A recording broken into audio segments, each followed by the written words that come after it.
So I'd like to welcome everybody. It's 7:01 p.m. I wish to acknowledge that this meeting is taking place on the unceded territory of the Coast Salish people. Tumtuwachweetan, or Belcara, is home to an ancestral village of the Tsleil-Waututh Nation. We are thankful to conduct our work within their territory. And I would like to call this meeting to order at 7:01 p.m. on 02/22/22 on a Tuesday. All right. So no one else is going to get. I should have waited till 7:02, which is right now. So there we go. Approval of the agenda.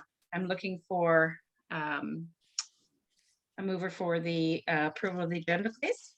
So moved. Oh, second. Councillor, who? I'm sorry. I thought Councillor Clark made first. So who was it? I think it's Councillor Clark. Yeah.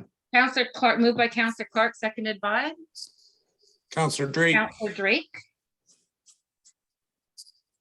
Any questions? Any discussion? This is the approval of the agenda, right? There's the delegation. It's not coming. So do we need to amend or? Not at this point. When we come to that point, I'm going to address that. Okay. So any further discussion? No. All those in favor? Aye. Carried.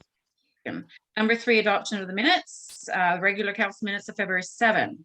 Looking for a mover.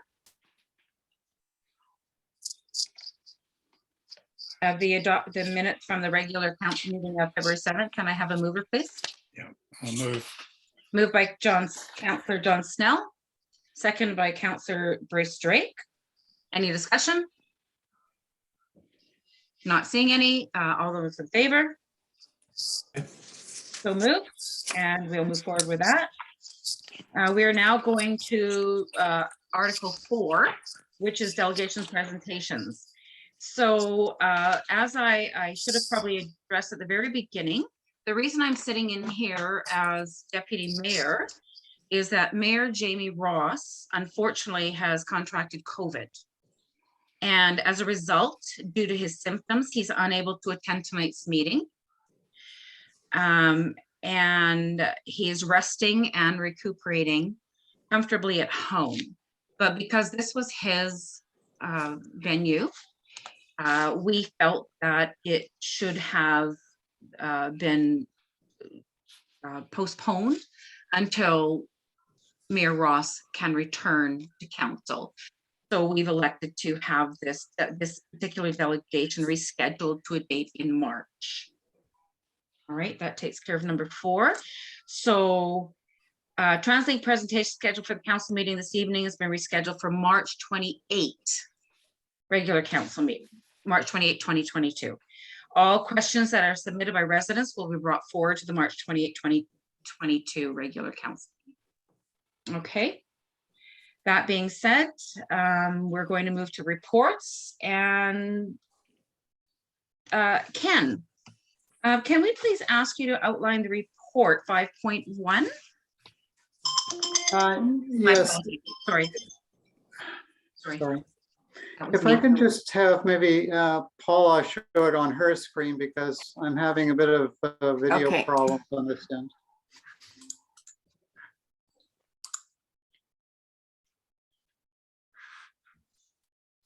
Can you see that?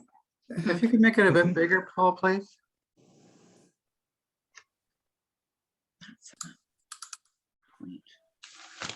It's getting there.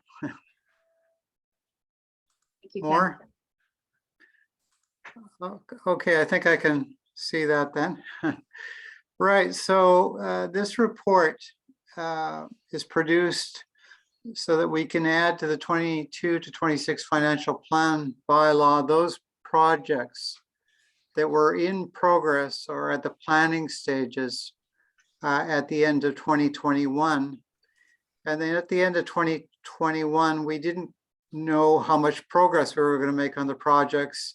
So when we produced the financial plan, we did a best estimate of where the projects would be standing at year end and how much would be included in 21 versus 22. So now that we have finalized our year end or are near there, we have a more definitive amount that we have spent on the projects in 2021 and the exact amount that we need to include in the 22 budget for these projects. So if you just scroll down, Paula, please. So the three projects that we're talking about are one, asset management, a long-term financial plan. The 2021 budget for that project was 75,000. And the final spending in 2021 was 41,330. So that leaves 33,670 left to be spent on the project. When we did the 22-26 original financial plan, we included 50,000 for the complete the project in 2022. But as we know, we completed more in 21 than we anticipated. That means we're reducing that project by 16,330 in the amended financial plan. Now, the next project that was in progress or just starting at the end of 2021 was the official community plan. And the budget for that project is $100,000. And we anticipated that we would have zero spending on that project in 2021. But we've actually spent a little bit of money on that project. We anticipated that we'd have $80,000 that would be left to spend in the project. But we have spent a little bit in 2021, which means we have to increase the budget by 18,120 for that project in 2022, so that there is enough money in the 22 budget to complete the entire project. The other project that was in progress or in the planning stages at the end of 2021 was the Midden Road overlay. And the budget for that project was 130,000 in 2021, and none was spent, whereas we anticipated that it would be spent in 2021. So we are bringing forward in the new financial plan amendment $130,000, which was the total unspent money for that project in 2021. So those are the three items or projects that we're including in the amended financial plan bylaw, so as to bring forward, or in the case of asset management, reduce the budget in 2022 for these projects so that they can be completed as per the money that was set aside for the entire projects. So we have a financial plan amendment bylaw on the agenda for consideration of first two readings that will make those changes that are noted in column E to the projects in the plan so that they can be completed as to their original budget.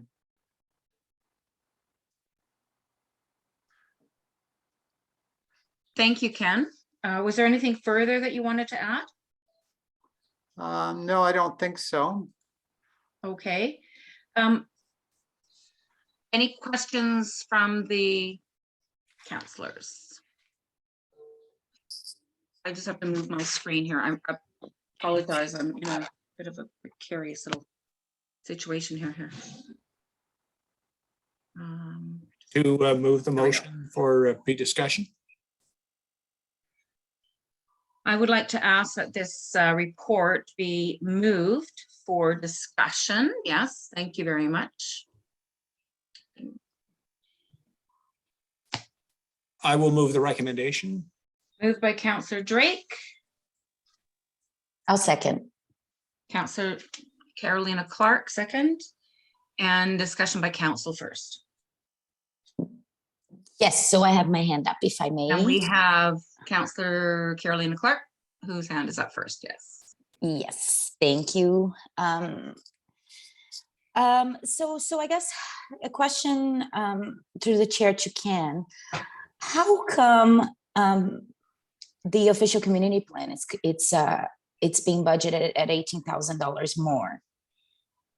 Because that was an amount that council agreed on a couple of years ago, I guess, maybe even less, maybe even more of 100,000. So I don't understand why it's more expensive. Well, first of all, there was $80,000 already included in the budget for 2022. So we're adding another 18,000 to the 80,000. So that there's $98,000 left to spend on the project.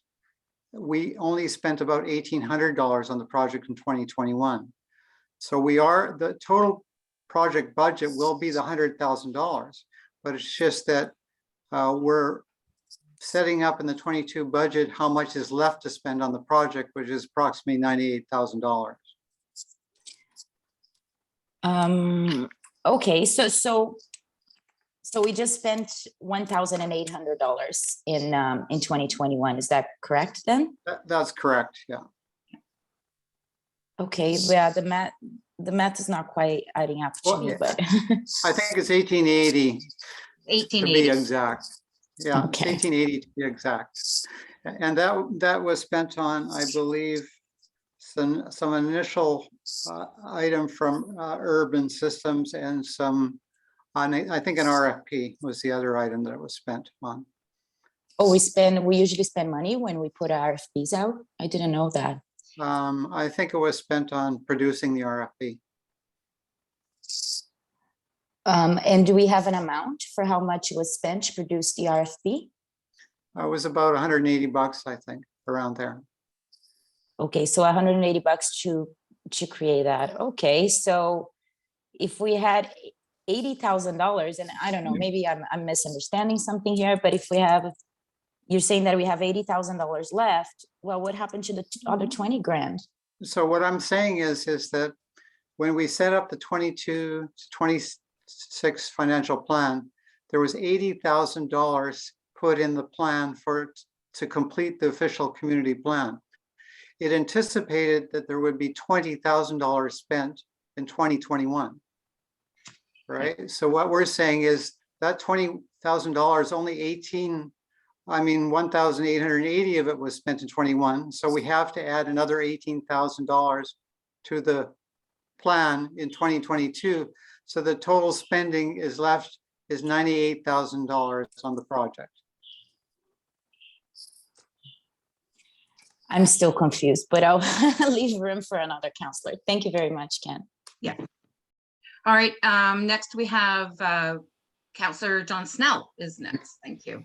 Yeah, We thank have, you. I'm sorry, I see your hand is still in kind of a gray area. It's hard to see you on the screen, but I do see you on the sidebar here. So yes, Okay, thank you for that. thank you. A question through the chair. We're looking at doing a first, second, third reading and adopting this evening. Now, if in fact we are able to make some adjustments to some of those in the final column there, how does that change the overall picture if some of these anticipated adjustment numbers in fact turn out to be incorrect or can be modified in some way? Thank you. Well, first of all we're doing is utilizing the leftover budget money that was originally budgeted for the projects. So if council wanted to add to the overall budgets, then that would require a change to the bylaw. But it's not necessarily obliged to spend up to that budget. That's right. They're not obligated to spend the entire budget. Thank you. For these projects, no. Does that answer your question, Councillor Snell? Yes, it does. Thank you. Thank you. And now we have Councillor Bruce Drake. Go ahead. Bruce, you're muted. Let's try that. Better with Perfect. Great. Thank you, Your Worship. The chair to Ken. First, Ken, I understand this is not a change in the amount for the OCP. It's just that we didn't spend as much in the previous year as we thought we would. Is that correct? Exactly. Okay. And I thought you explained that. That's fine. And everything we're doing here, it seems to me, is just an administrative step. It's simply that we didn't spend money at the rate we had anticipated when this was initially set up. So we're just correcting that now so that our multi-year plan is as accurate as can be as of today. That is correct. Okay, I don't have any other questions. Thanks. Thank you very much, Councillor Drake. And I'm going back to Councillor, I don't see any other from the public. I'm going to go back to Councillor Carolina Clark. Oh, sorry, I forgot to put my hand down. Oh, you're part of that club. Yes, All right. I am. All right, I have Mr. Rob Begg. Hi, Rob. Go ahead. Hi there. Just a couple of points for clarification. Is it normal, Ken, through the chair to Ken, is it normal to award a contract before you've actually approved the funds? The funds were approved in 2021 Okay. originally, so. They were budgeted? Budgeted? In 2021, yes. They were budgeted for, Yes, and that was approved? that's correct. Okay, so my understanding is that Midden Road, let's talk about Midden Road, Mhm. that in fact Midden Road is going to require more funds than the 130,000. Is that correct? That's my understanding as well, but I think that's going to be dealt with in the next report on the agenda, if I'm not mistaken. Okay. We're not so- talking Midden Road at the moment. We're only talking about this particular. Well, you're talking about the budget, are you not? We're talking about this particular report that's being brought forward. That's And the. we're- the- Oh, excuse I me, that would apologize. be the- Yes, Midden Road is on that there. would I be the- apologize. that would- I'm Right, sorry. I must My be apologies. confused, or somebody is here. So Midden Road is on the budget. It was budgeted for at the 130, correct? Mhm. But I Correct. noticed when I went back to your December 2021 meeting, that Midden was not even noted. Definitely Marine was noted as a project, but Midden Road wasn't mentioned whatsoever as a significant project. So I'm kind of confused here because now, although it was supposedly approved in 2021, it didn't show up as significant, but Marine Avenue repaving did, or roadwork did. Now we get to 2022, it shows up on the budget. We're going to steal some funds from from Marine Avenue. We're going to be shy about, I think it's around 18,000 if I'm not mistaken, plus the contingency fund. And you're now talking about approving the 5-year without the increase. So this just seems very confusing. And is this a normal way to conduct this kind of a project when the project has already been let to Jack Seawee? And now we're talking about approving a budget that is 18 or 23,000 shy because there's a contingency plan. And we know that contractors always burn everything up. I don't know, it's very confusing to me at the process. Hasn't been super transparent, I don't think. So I had a couple of people ask me to bring that up tonight to say, how does this work? They're very, very confused. So if you could maybe address that, clarify it. Thank you for your comments, Rob, and I'm going to put that back to Ken. Yeah, I think that the discussion over Midden is appropriate to have with this subsequent report that's on the agenda from Mr. Novak.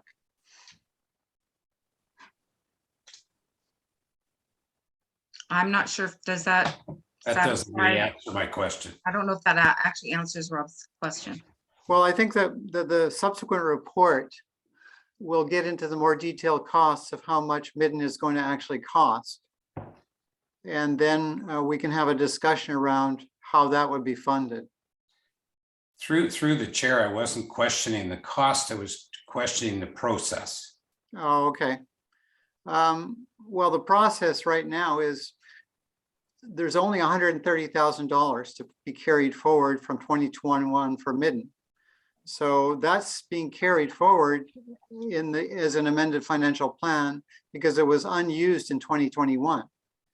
And that's a normal process to do an amended financial plan when you didn't spend all of the money on a project that was in progress or getting started in the previous year. Correct. Through the chair, I understand that. I'm questioning the process of the contract, which is in excess of what was budgeted, of already being let, and paving was supposed to start. I think the first memo came out on the 22nd of February. Mhm. I think we're gonna get more details, Rob, if I may interject here. Once we get to that one report, you know, or we can always defer to the chair, to Paula, if she can talk a little bit about the process on how those funds were approved, Lisa. Yeah, I was just gonna say, this is coming up and very shortly here, where we're Yeah. gonna be able to discuss this, and there may be some more answers. I understand the forthcoming. confusion. I totally understand the confusion. I'll save So my I think, questions yeah. until that point. Thank you, through the chair. Thank you very much, Rob. I really appreciate your comments. Were there any other comments from the public, from the gallery? I'll ask one more time.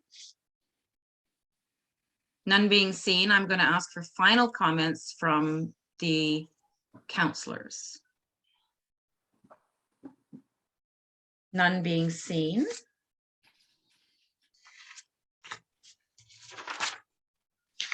I'm going to ask for call for a vote on this one then. One moment.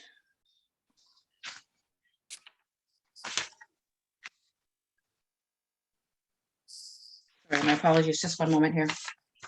Ugh.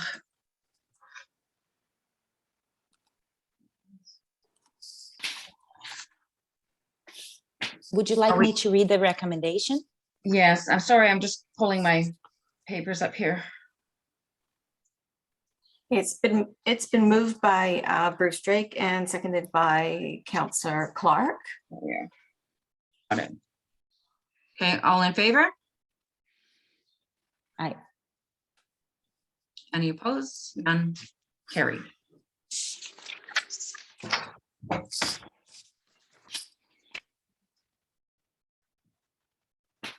Grab different notes here. Sorry about that.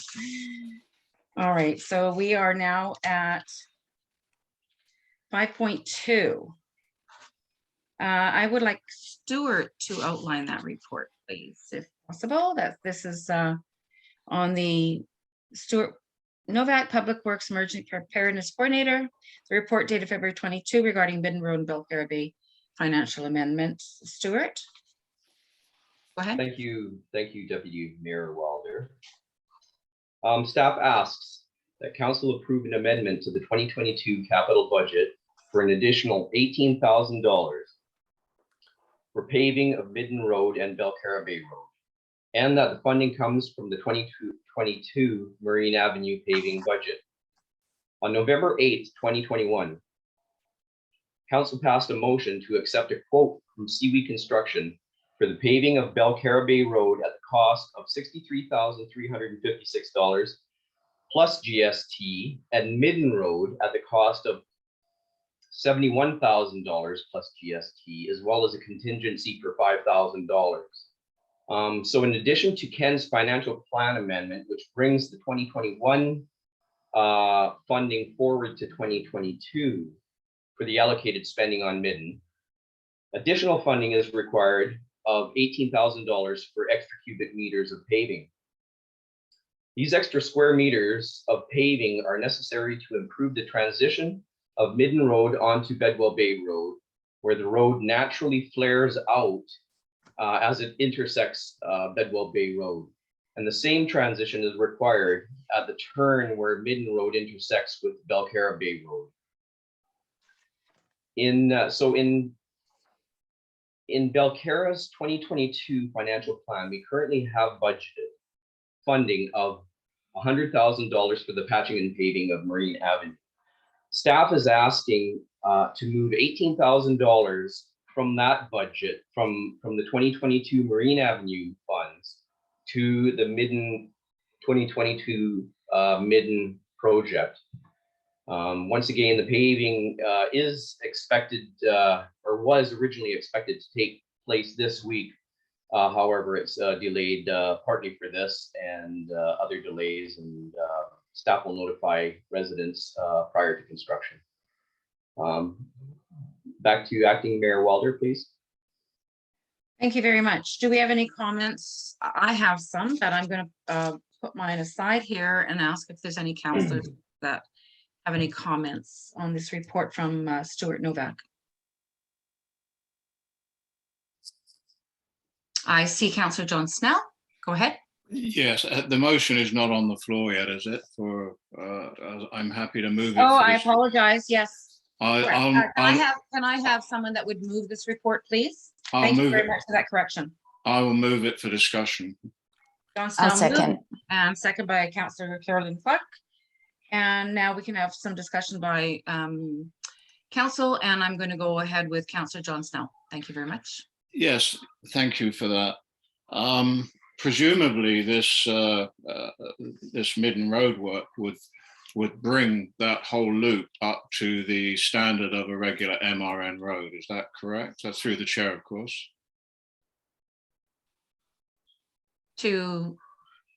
Yes, Stuart? to Stuart through the chair. Presumably, if you go ahead with the original proposal and also these amendments, that is bringing the road up to an MRN standard. Is that correct? Through the chair. As far as road width wise, yes, it does.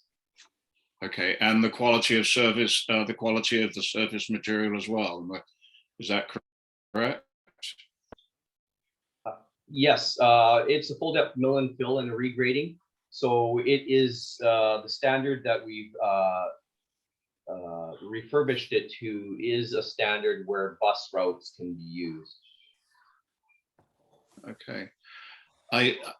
Again, through the chair, the comments I would have, there's an old expression that it's the straw that breaks the camel's back.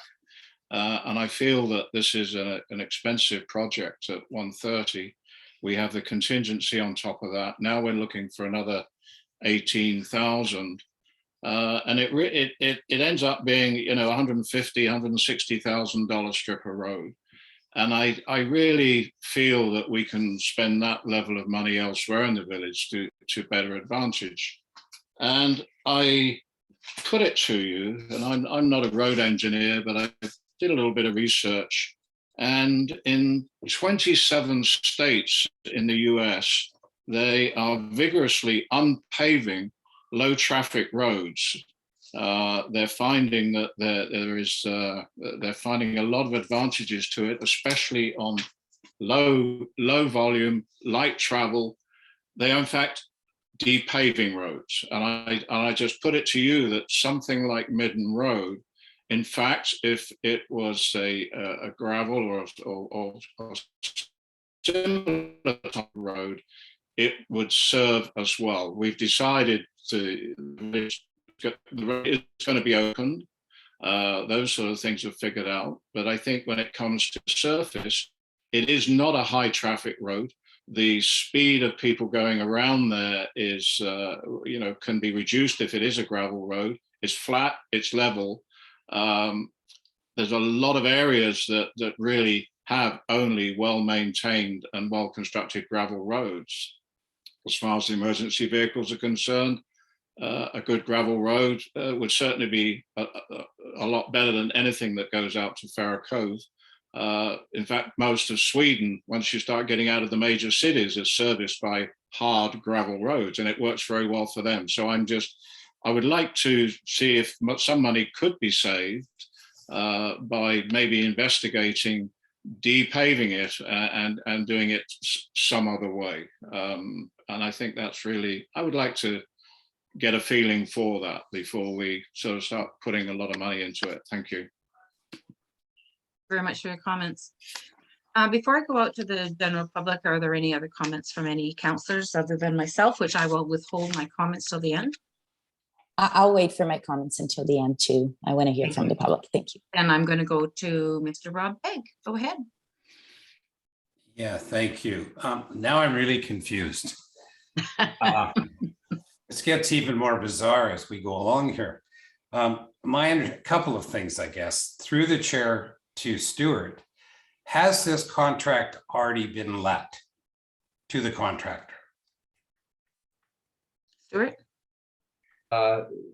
Thank you, Worship. Yes, this contract was awarded to Seaweed Construction at the original price of $130,000. Okay. There was some issues brought forward by Seaweed that I totally justified. And once again, when we were actually bringing forward the budget and the quotes, you'll take note that I only put down a $5,000 contingency, which in my, one thing for sure is that is an error. We were trying to be as penny pinching and as tight with the budget as possible. But in actual fact, I was looking at previous quotes that were given and accepted by Belcarra. And there was always a 20 to 30% contingency. So had I actually put on the appropriate contingency funding, I wouldn't have even needed to go back to council for the extra money. But because I put a $5,000 contingency on this, which is almost equal to nothing by today's standards for road paving, you'll have to please take note that we generally spend about $25,000 a year just on patches, on road patches. So, we're $18,000 to extra to finish off the road so that it really looks like a quality road. And that's what I'm interested in. I do believe the residents of Belcarra deserve some nice looking roads, in addition to the the pavement protecting the actual water distribution system, which partly it's like almost like skin that covers the surface that keeps the water from draining into the water distribution channels. It's my fault for not putting on a proper contingency, and I accept that. So thank you, Stuart, for that through the chair. Couple follow-up, because it just becomes even more unclear. What date was that contract issued to Jack Seaweed? Through the chair, that was passed by council for both Midden and Belcarra Bay on November 8th, I believe, on November council meeting of 2021. That was the budgeted amount, but when was the contract issued to Jack Seaweed? That's the budgeted amount that was approved. But my understanding is that this is not an MRN road. Are we talking about now the bus is going to be going back over it again?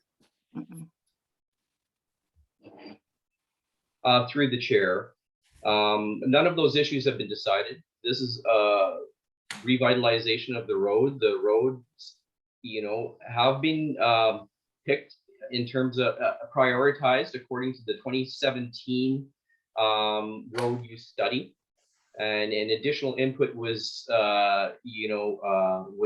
was done through engineers. Some of the engineers, I've got them out to the areas that were of concern, and through that we started prioritizing the roads, putting it onto the capital budget.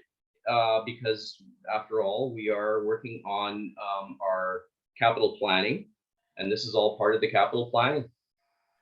Okay, so I guess timeline wise, then Midden was planned on being opened in November 8th of 2021. That'd be fair to say?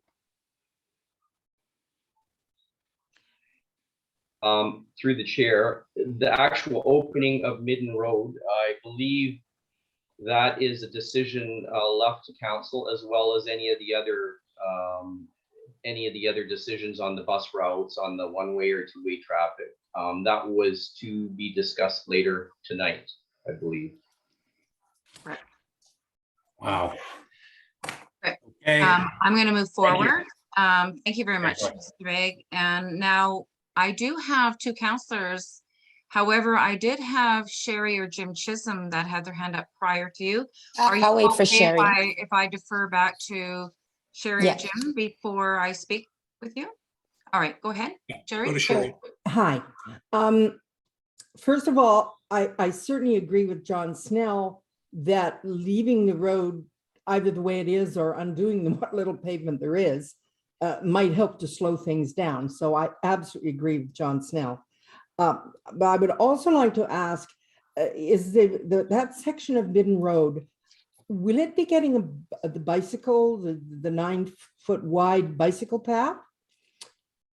Because that has to be paved, I guess. And that might be part of the additional cost. Does anybody know? Stuart, maybe? Through the chair, if I may. ahead. As of right now, the plans for the multi-use path runs from only along Bedwell Bay.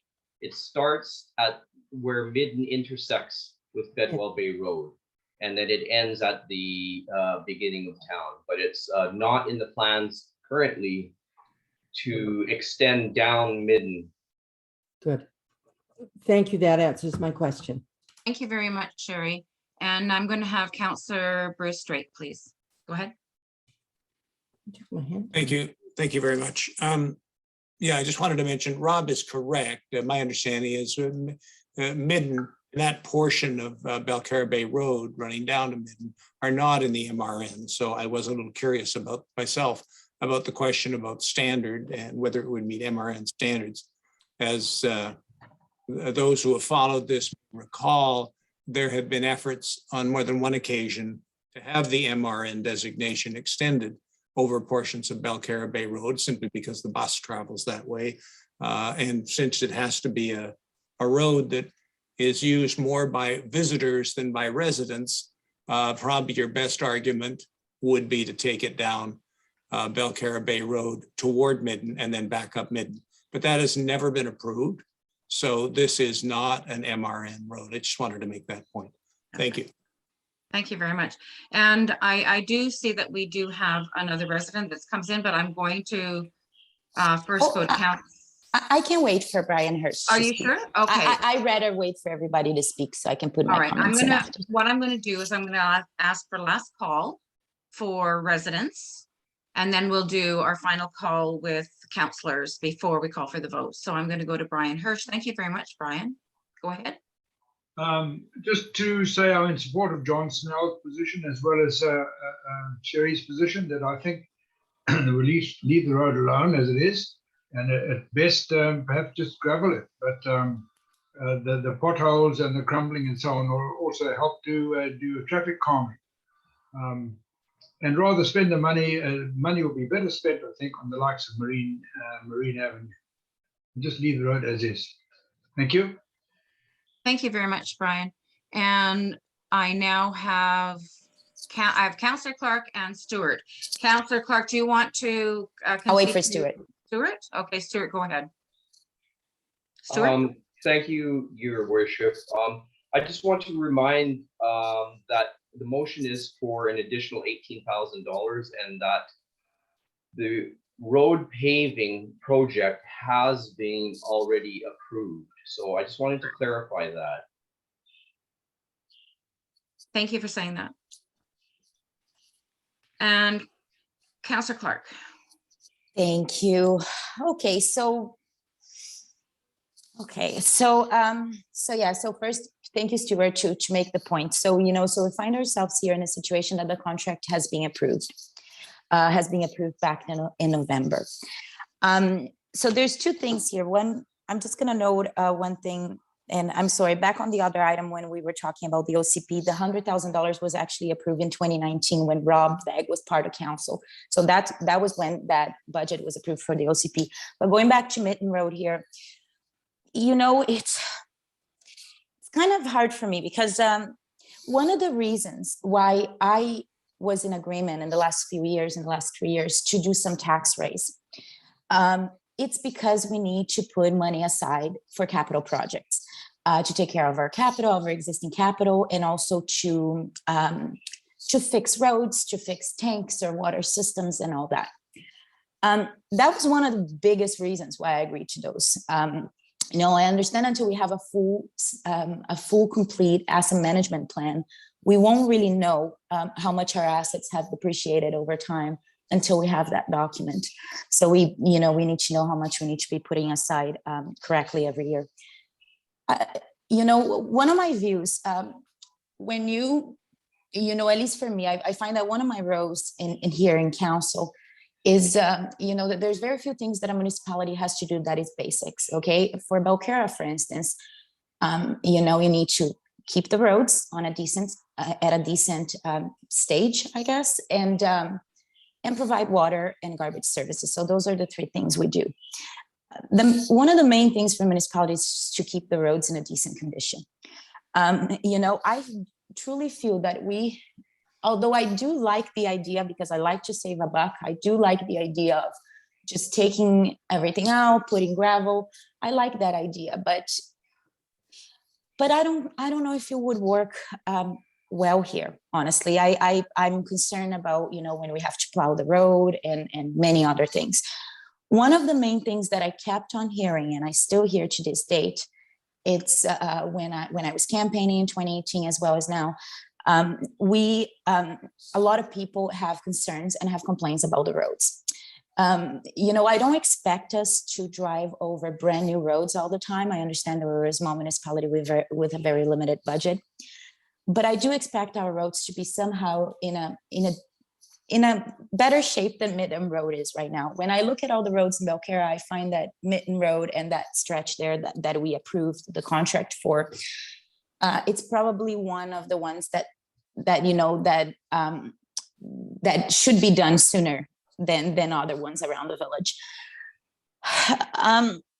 So I'm okay with, you know, I don't think there's a way for us to pull the contract out right now. I don't see that as an option. And, you know, maybe I'll defer to Stuart to see if that's an option, if council wants to talk about that. I do believe it's time to fix Mitten Road. Back in 2019, we talked about this, and we had two numbers at the table. We had a $60,000 wallpaper fix, and then we had a $350,000 quote to do that road. Now we have a contract for $130,000 to do the same work, which is not a wallpaper fix. So actually, at this point, nobody offers that wallpaper fix anymore, because I remember I asked that when we were talking about this contract. So, you know, so yes, it is expensive. Yes. You know, when I talk to other people in other municipalities, I was asking one of the people in Anmore, you know, how much it is. Give me an idea of how much it is to build a road or a few hundred meters of a road. And he gave me a quote of $1.8 million to do 850 meters of a road on a 2-lane road, simple road, nothing special. Roads are expensive to fix. I really hope we could extend the MRN up until the 3-way stop so we can actually do in the near future that other section. But, you know, but when we are talking about extensions that are outside of the MRN, I'm afraid that we're going to be talking about those numbers, about big numbers. You know, this is one part of Belcarra, but when it comes time for May and the rest of Belcarra Bay here, we're going to be seeing some big numbers. And I think that's why it's very important for us to be aware of how expensive it is to really fix the roads. So I'm okay with keeping this contract. I don't even know if we have an opportunity to get out of it now. And upon a lot of thinking, I know I'm not going to be the most popular person right now. I'm okay with putting the $18,000. The only reason why I would be okay to putting the $18,000 is because it was already budgeted for Marine. And what I understand reading this report is that we will not need that extra $18,000 on Marine. So I don't know about the rest of council, but I do think it's we need to keep the roads in a decent shape, and it's time for Mitten Road to get some work on it. Thank you. Thank you very much, Councillor Clark. And I do have a comment, but I think I'm going to wait until Stuart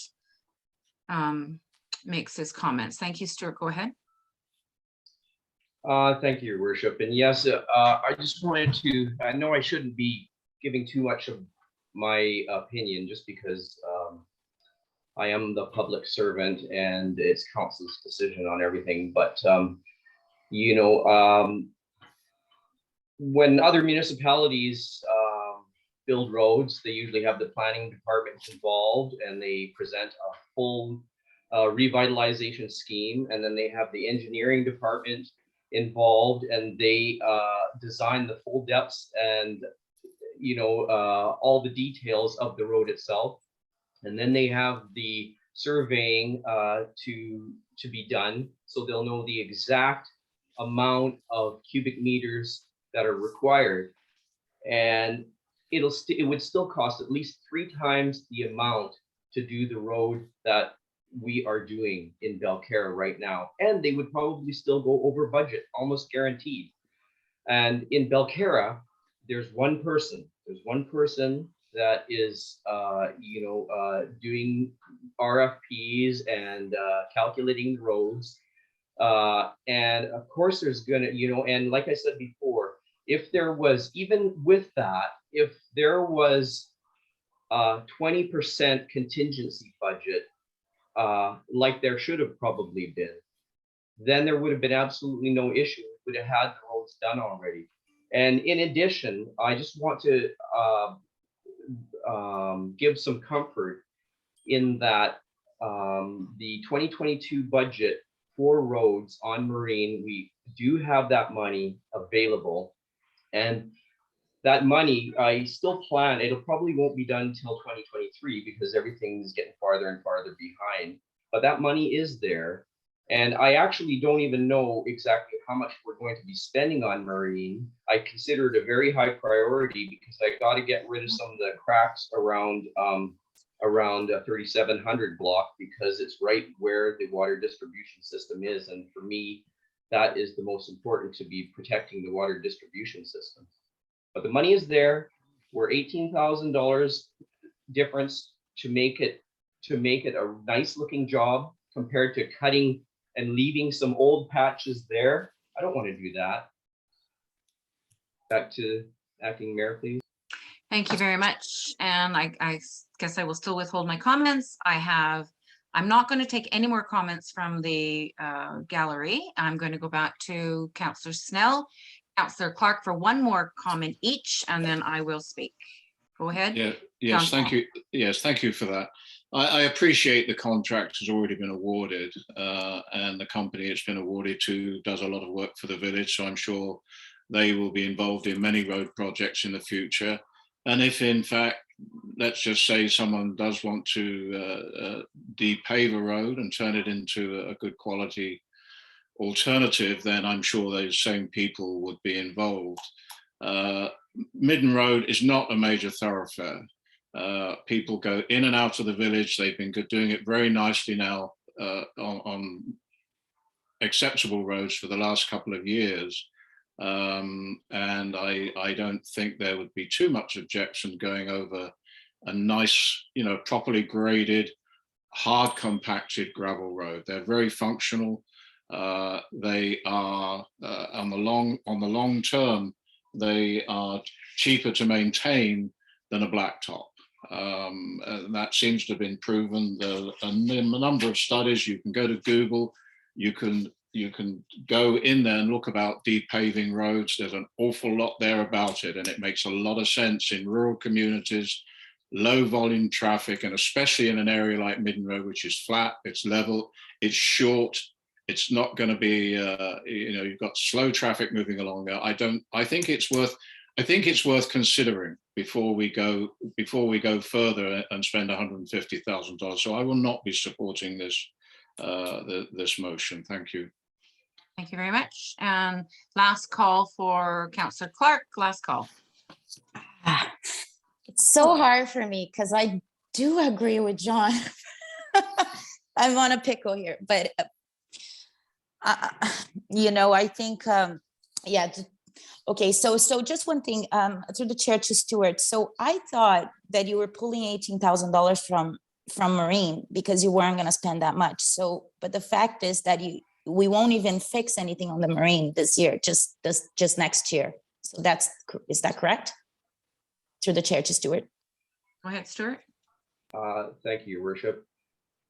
Once this project however it goes on Midden and Belcarra Bay is finished, I'll be jumping straight onto the Midden or to the Marine Avenue project and starting to work on a concept and presenting to council.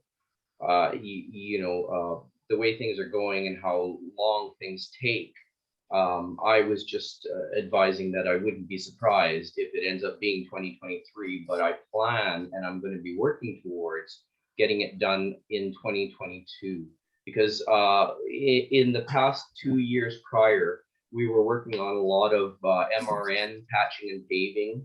You noticed in the different various parts of the municipality, we had been doing a lot of patching particularly on Bedwell Bay. And now we're focused on the non-Midden roads and the areas, the non-MRN roads and the areas of concern, and we're listed as the highest priority. Thank you, Stuart. And just to confirm, does the MRN extend as far as the three-way stop or no? On Bedwell Bay? I thought it was just before that. Technically, it may not, but I believe we consider it to the stop sign on Bedwell Bay. But technically, I think it's just a little bit short of that.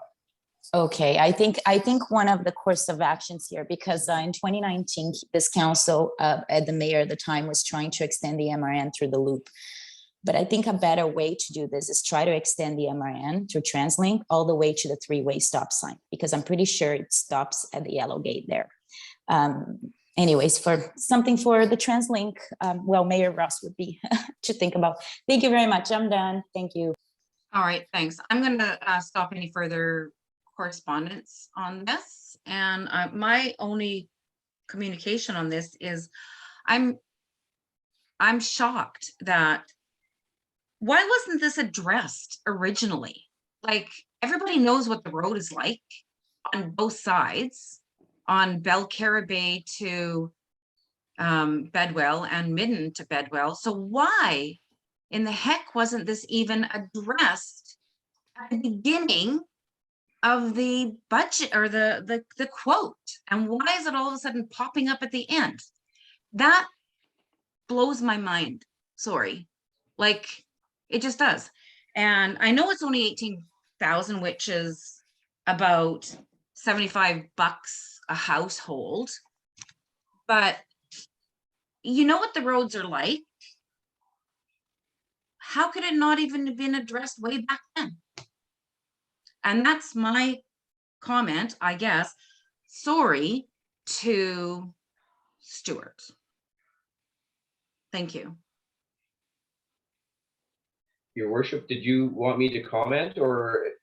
I don't know what you want to do. I just don't understand why it wasn't addressed and included at the very beginning in our original quotes with our budgets and our quotes, our RFPs, et cetera, et cetera, et cetera. All of a sudden, I read this on Thursday and it said we need extra square meters to pay blah, blah, blah because of the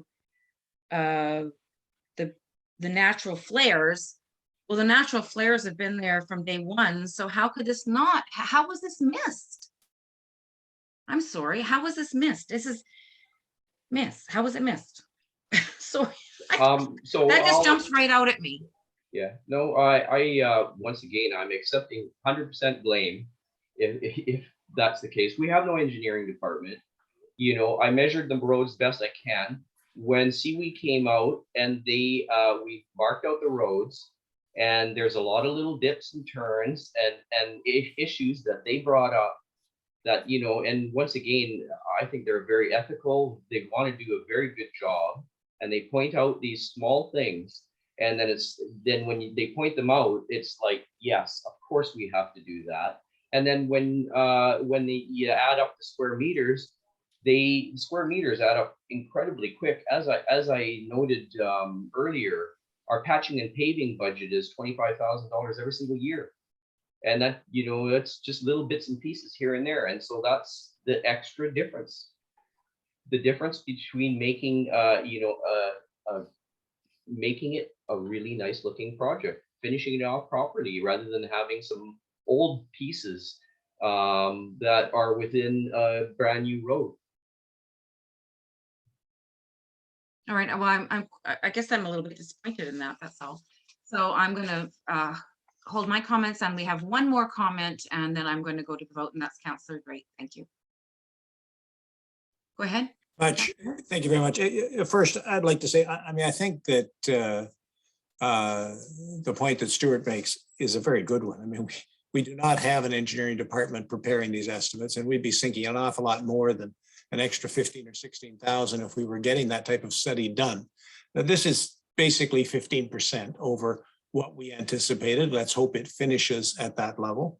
And I think we can all anticipate that future estimates will have a larger contingency attached to them, which is simply prudent. I mean, in the end, I think you have to go with the point that Stuart raises, that we don't consider this firm to be unethical. We consider they're reliable. They've done a lot of work for us in the past. In fact, we're likely to be using them in the future. So unlike others, I'm in favor of making this amendment and getting the road repaired. I think people in that area have put up with a substandard road more than long enough at this point. So I'm in favor of this. I do want to point out a technical challenge we may have, because if Councillor Snell moved the motion, or am I wrong? If he moved the motion, I'm not sure that he is free to vote against it, actually. He did move the motion. Yes, he did. I don't think there's a problem for him to vote against it. I mean, I don't know the rules, but people should be allowed to change their minds upon discussion. Anyways, that's just me. I won't be losing any sleep over it. Just technically may be a problem, but I think. Well, I'm quite I'm a happy. big fan of people making their mind up after they've heard the discussion. Yeah. I moved the motion for discussion, but I'm quite comfortable removing my motion and starting that bit again. My feelings remain unchanged. I fully agree. I just think that technically might be cleaner. Councillor Snell, I don't know. We may not have anybody on this call who can actually inform us, but I think it's tidier. My understanding is you can second, and you're free to vote any way you want. So typically people will second for discussion. And I should have realized, because you did in fact move it for discussion. So it was fairly clear you didn't have your mind wasn't made up when we started here.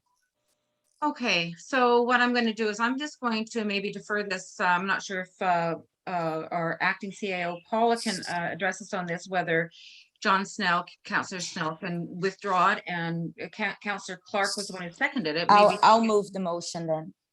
Councillor Clark could move it, and then Councillor Snell can second it for discussion. Is that possible? We can do this now, or does it have to? Do you know the? I don't know. No, I'm sorry, I can't tell you. Is this something that maybe we should then, at this point, because we don't know the ramifications of everything, just defer? Listen, if I may, we've done this lots in the past. Okay. You know, we stopped doing it now, but we've done it in the past when it was a different council.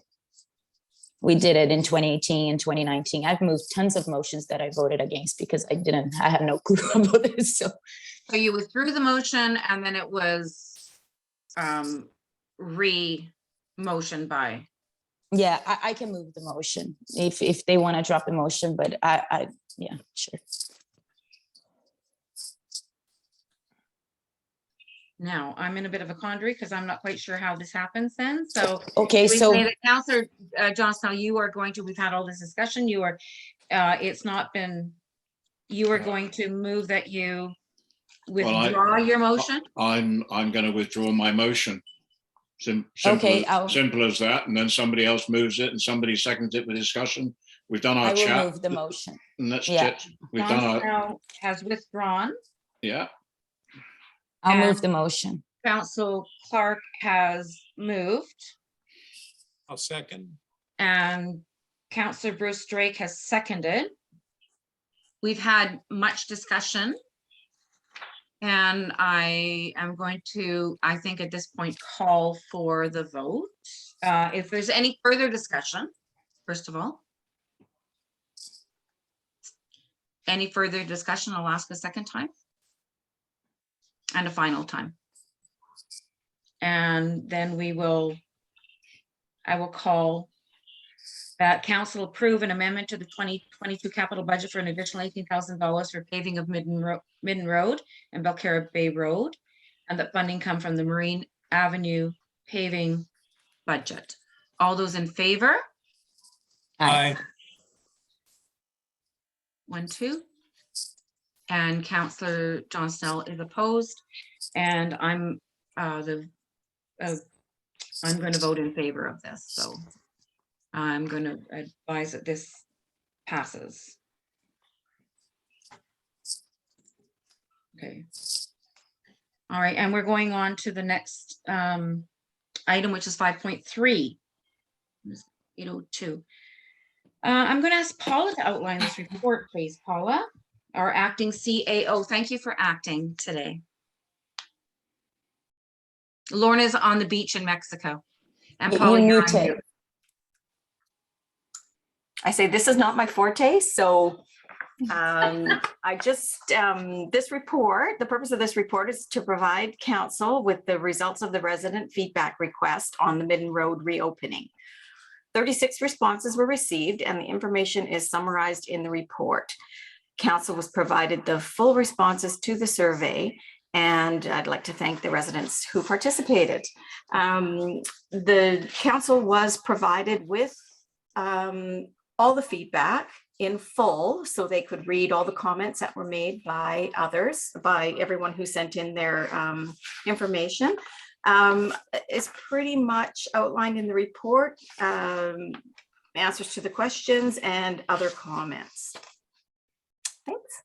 Thank you very much, Paula. So I'm going to ask for a mover for the report dated February 22, 2022 regarding the resident feedback, Midden Road reopening be received for information. May I have a mover, please? So moved.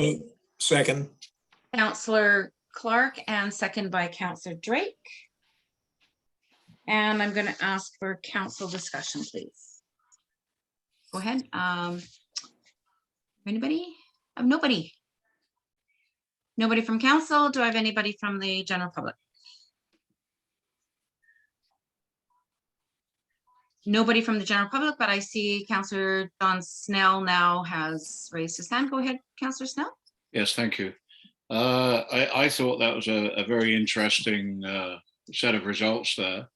And obviously we need to pick through them all and do a summary as to where we go from here. So presumably that would be the plan moving forward through the chair. Is that correct? Correct. Okay, thank you for that. That's all I wanted to know. Thank you. And now I have Councillor Carolina Clark. Thank you. So yes, I like to thank everybody to send their feedback. I see there's a little bit of confusion and seeing the questions that's being raised on this meeting. I just wanted to reiterate one thing. Midden Road, when it was closed temporarily. There was never a motion to close the road forever. So I am hearing a handful of comments around the village that is like, oh, how come we weren't told or we weren't asked feedback to open the road? Well, that's probably why, because it's being, the road was just a temporary closure, and council wants feedback, and that's why we asked for this feedback. But yeah, I just wanted to reiterate that road was temporarily closed. It was never supposed to be closed forever. And just a question here. So are we just receiving this for information? We're not making a decision tonight? What's happening here? It's just being So- received for information. Thank you very much. Okay, and when are we making a decision on this? On which way it's gonna go? I'm going to defer that to Paula. Thank you, acting CAO. As when Lorna returns to the office, we will review all of the information that was provided and make recommendations. So recommendations will come forward and then council can make a decision on whether they agree with recommendations, whether they want to change them, or however they view the road to be opened again. And in what capacity, bus, no bus, and so on. Okay. Okay, perfect. All right, thank you very much. That makes perfect sense. Thank you very much, acting CAO. All right, and I see no more further, any no other hands, either from the public or from council. I'm going to ask for, we have this moved by Councillor Clark, seconded by Councillor Drake. All those in favor of receiving this for information? All those in favor? Carried. Motion is carried. Now I'm going to Article 6. Reports from Mayor and Council Lead Project. Of course, Mayor Ross is away on COVID leave at the moment. So Article 6 will be deferred. And unless CAO, Paula, did he give you any direction for you to deal with that? Those items were on the agenda, so I imagine he will provide an update on them at the next meeting that he is in Okay, so attendance. number six will be deferred. All right. And now we're at 6.2. I'm going to ask Councillor Drake to outline the next motion, which is the protection of staff, village office and hall closure. Go ahead, Councillor Drake. Thank you. Thank you very much. For those who are on the last call, you may recall when we had a discussion or proposed policy with respect to access to the hall, which was not supported by council, but I did feel personally that ensuring protection of staff could be effectively done by simply maintaining the office as closed, unless we're specifically directed otherwise by senior provincial officials, and they of course have that authority. And we spent a few minutes while I stumbled about trying to get the wording, but finally realized that's almost never a good idea to try and create these kind of motions in real time. So what you have here is a proposed wording that I indicated then at that point that I would bring back as a notice of motion. And happy to get back on this. I'm not particularly concerned. Obviously, I don't work at the hall. It's staff that are concerned, but at the moment, we're not allowing people in to the hall except under novel circumstances. So just to place it in context, this is a motion, the intent of which is to not allow anyone into the hall and at this stage, except where the CAO is of the opinion that the need is sufficiently serious and is satisfied that the risk is low enough that she simply decides to allow them in. I'm quite happy to function in that environment for the next few weeks because I don't think it's going to be that long before we see changes. So that's what this document is. And we seem to be running into one technicality after another tonight. My understanding would be that this, rather than being a notice of motion, that I'm actually putting the motion forward tonight. I'll stop in case somebody knows that this has to be a notice of motion as opposed to a motion itself. Paula, probably unfair to ask you, but were you anticipating that this would actually go to a council vote tonight? I see Deputy Mayor Wilder is nodding her head. I believe that this was actually supposed to be a motion because you made a notice at the last meeting. Yeah. So the last meeting, it was a notice of motion for you. So this should have been a motion here. Yeah. So I'm mistaken that way. Yeah, the notice of motion I gave wasn't precisely this wording. That's the point I was making because one very seldom can fashion a motion in real time way. It's just too easy to miss something you later wish you'd included. Personally, I'm quite happy to make it as a motion tonight. It's close enough to what I discussed, I think at the last meeting, that no one should be shocked that it's here. Exactly, and that's how I felt when I saw that it was notice of motion. Okay. I thought it was going to actually be a motion. Okay, well, it can always be defeated. So let me then make the motion per the wording we have here. That's subject to direction from more senior provincial officials. I think, Sorry, sorry, Councillor Drake, Paula has her hand up, so I think it's good if we hear from her before. Go ahead. I'm sorry, I missed that. Go Through ahead, the- Paula. Through the chair, then it probably should have said notice of motion from the previous council meeting. There probably should have been a date beside there, just to bring the topic in. So it probably should have said notice of motion from the February 7th council meeting, and then the motion is below, because otherwise this is just something that would have been on the agenda and not knowing where it came from. So it probably should have had a date there. Okay, so that can be corrected. Does that make sense? Mhm. So it is an actual motion. This is the motion that Okay, he so- gave notice of at the last meeting. so the wording would have been notice of motion and the date at which time I indicated I I would think bring so. forward a notice of motion From the on this previous topic. council meeting of February 7th, 2022. Okay, with that amendment then, I believe everyone has this in front of them. I am assuming I don't have to read it, so I'll simply move the motion that you have in front of you there under a 6.2 and 6.2.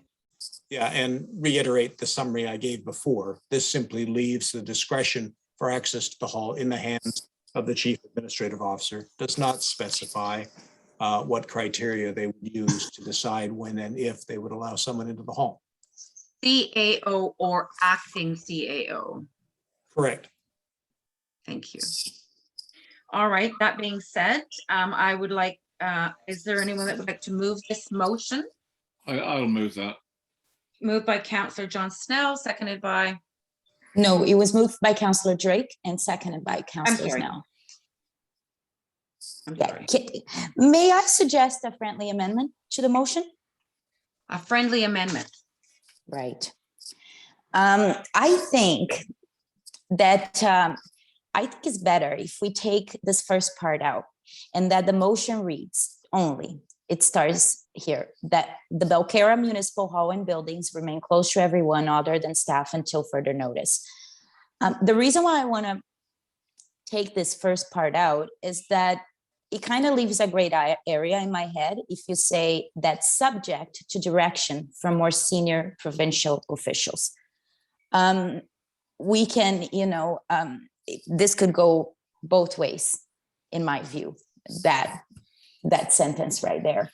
And if we just say that Belcarra Municipal Hall and buildings remain closed to everyone, then that's the way it is. We're not gonna be saying, hey, depending on higher levels of government, because they can come in and say you gotta shut down, or they can come in and say you need to open, and those are the guidelines when you do open.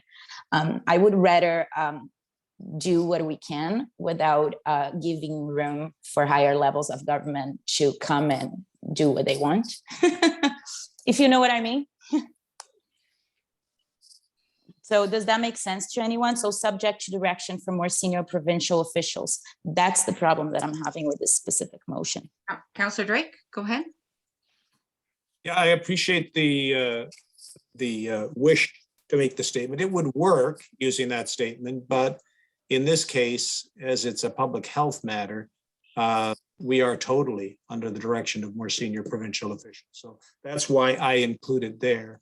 I also included it because there was a, not explicitly stated, but there was an implied suggestion that if we didn't vote for the policy that was brought forward at the previous meeting, that we might find ourselves being directed by the province to do something to this effect. I was simply trying to pick that up. I'm happy with it either way, particularly if being flexible on that will get it passed.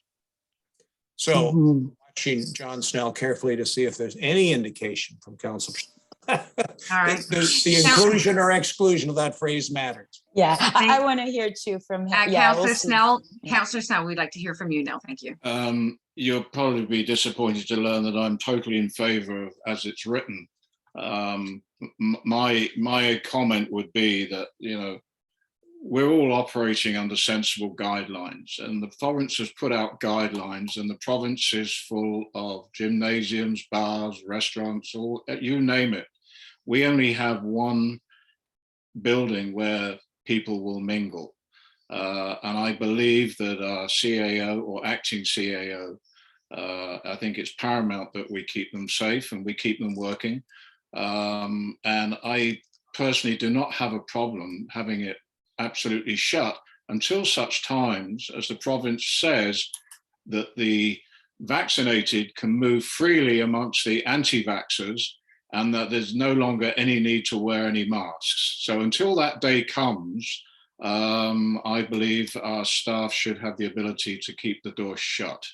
And I, for one, would certainly not, even if we go back to in-person council meetings, I, for one, will not attend them unless we're told that vaccinated and the anti-vaxxers can mingle and can do so without masks. So I hope I'm clear on that, and that's why I support this motion. Thank you.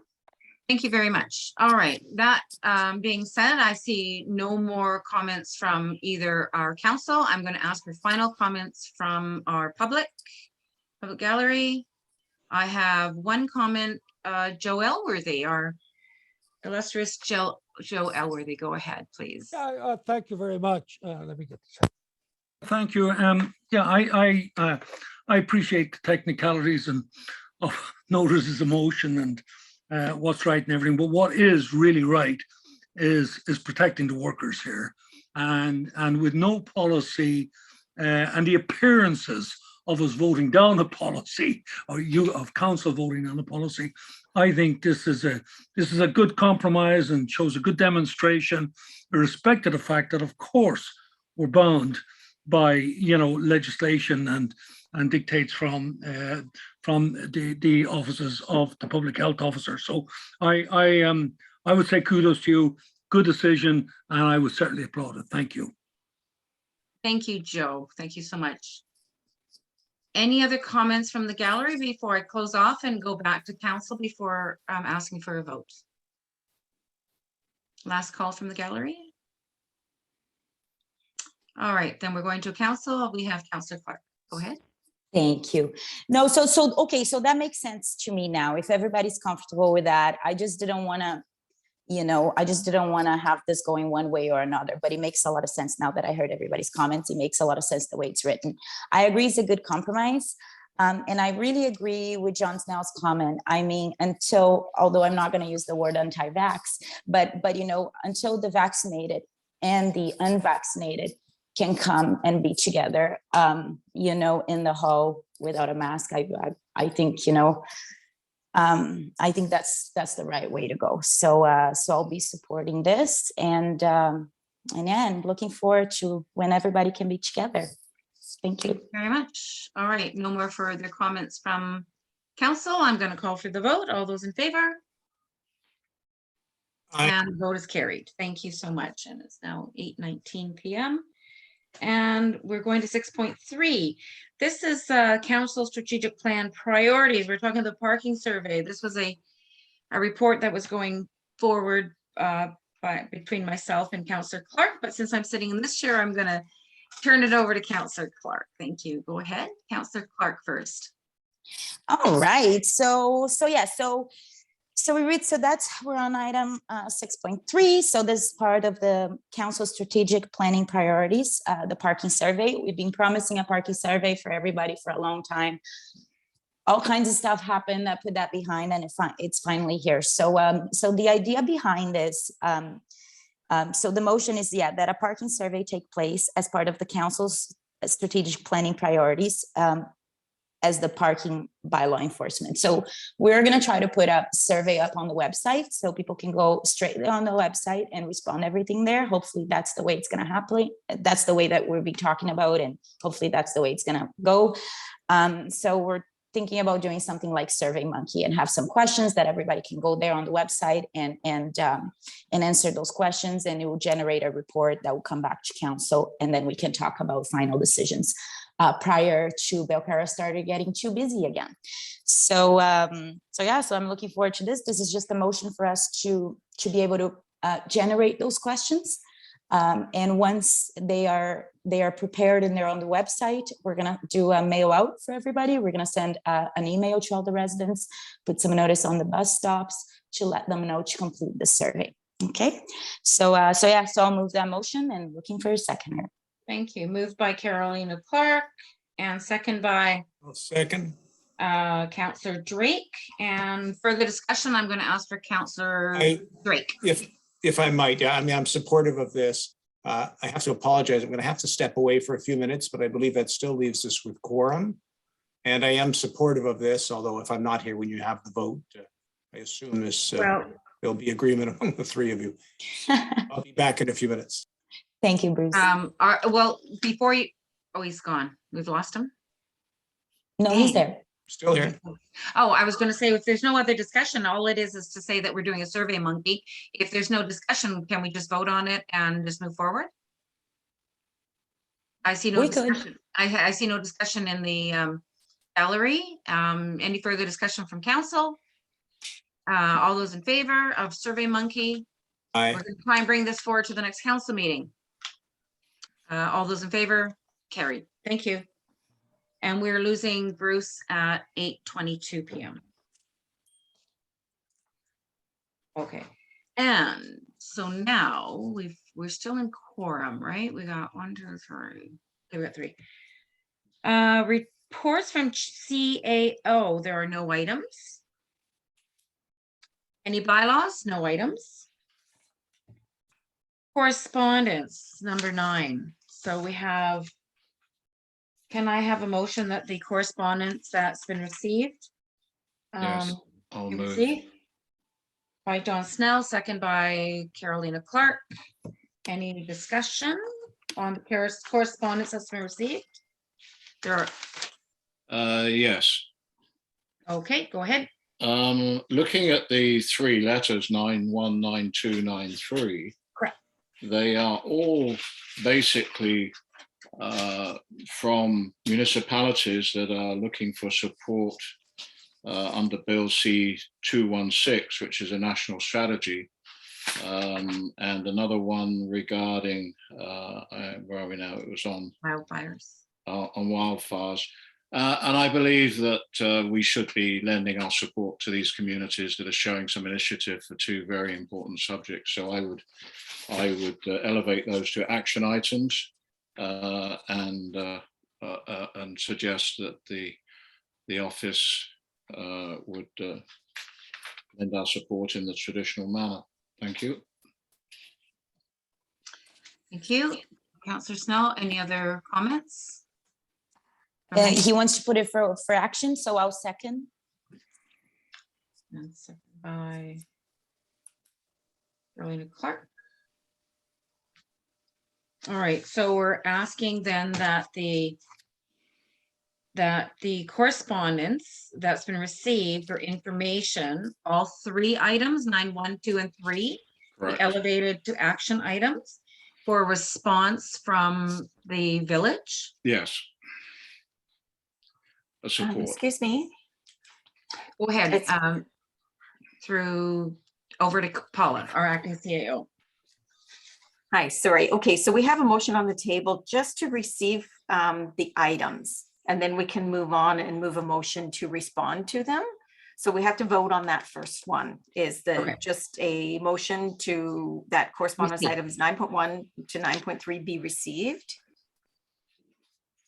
All right, so we've had it moved by John Snell, Councillor Snell, and then seconded by Carolina Clark And we to just have need them a be vote. received. All in favor of having those items received for information? I see everyone's in favor, and that's carried.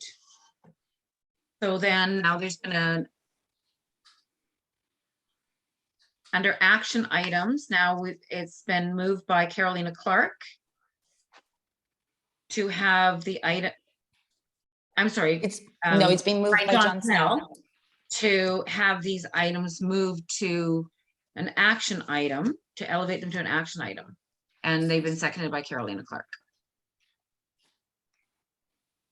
For response by the village. So can I just That's correct, propose a yes. motion?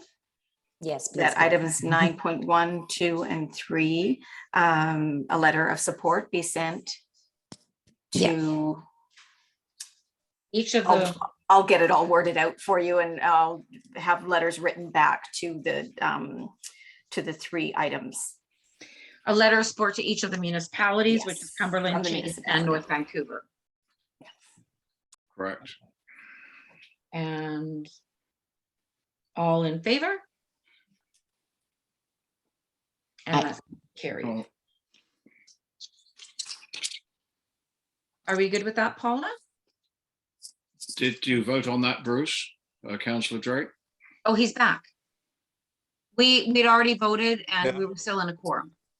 Yeah, and I was in favor. I was back by that time, yes. Okay. Okay, all in favor.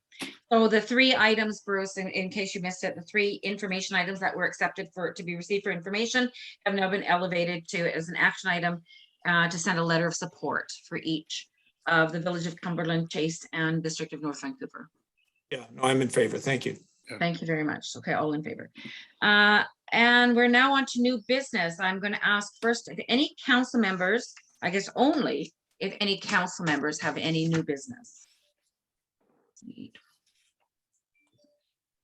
Not Yes. seeing any. Oh, yes, I do. Oh. I apologize. I see Councillor Snell first. Thank you very much. Yes, here I go again. The main event this evening was obviously postponed, which was the discussion on the multi-use path.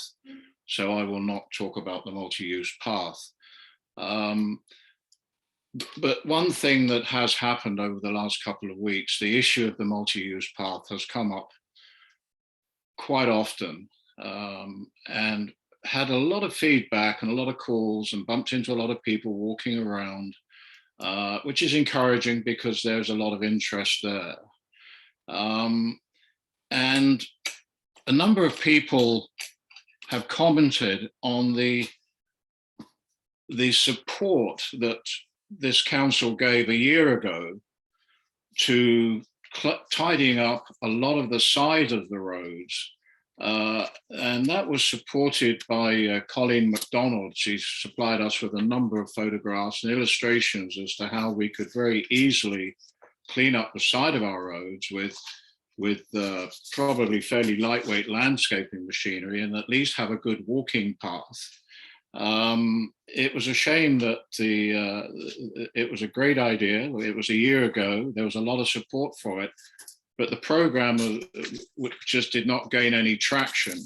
And I think with it being, I think pedestrian safety and areas to walk is such a high interest right now. I think we would be doing a service just to find out how much we could achieve if we were to follow that sort of, follow some of the initiatives that were put forward.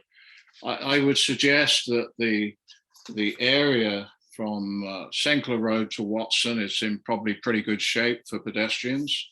I would say that from Watson to the top of the hill there by the Tatlow Tail crosswalk is an area that could be tidied up fairly easily to make it a lot safer for pedestrians. There's probably a lot of hedgerow, trees, shrubs and everything that is actually on the road allowance that could be tidied up somewhat. There are a few banks there that could be built up, certainly if it's only pedestrians on them, and other areas that could be flattened out. Rain is a bit of a problem in Belcarra, and I think we need to make sure that people, when they are walking around, have got umbrellas up. So I think we need to make sure that there's enough room when if we are able to clear some of the overgrown areas, that there's enough room for that. So as I say, the first area I would look at is probably the easiest, which would be from Watson Road to the Tatlow Trail crosswalk. I think one would have to look at some of the parking that goes on there, but that's another issue. If the people, if they want to walk to the village hall, and that is a bit of a challenge. So having crossed the Tatlow Trail, the crosswalk at that point, the Tatlow Trail itself is a great trail. It's treacherous at the moment because it's not particularly well maintained. There's all sorts of, bunches of leaves and a lot of loose stuff there that is frozen over. So it could be made a lot safer and more pedestrian friendly to get from Bedwell Bay Road there up to, say, Main Avenue. Walking along Main Avenue is a doddle, but then it becomes a bit of a challenge from the end of Main Avenue to, say, the Village Hall. And again, a number of areas that were identified by Colleen McDonald a year ago, along with photographs to show that we almost have a meter wide there in a number of places. So I think, again, we have the means within our own works to be able to do a lot of this sort of stuff. The most difficult stretch, of course, would be from the Tatlow crosswalk up the hill. That is a difficult one, or there are sections there that could be improved.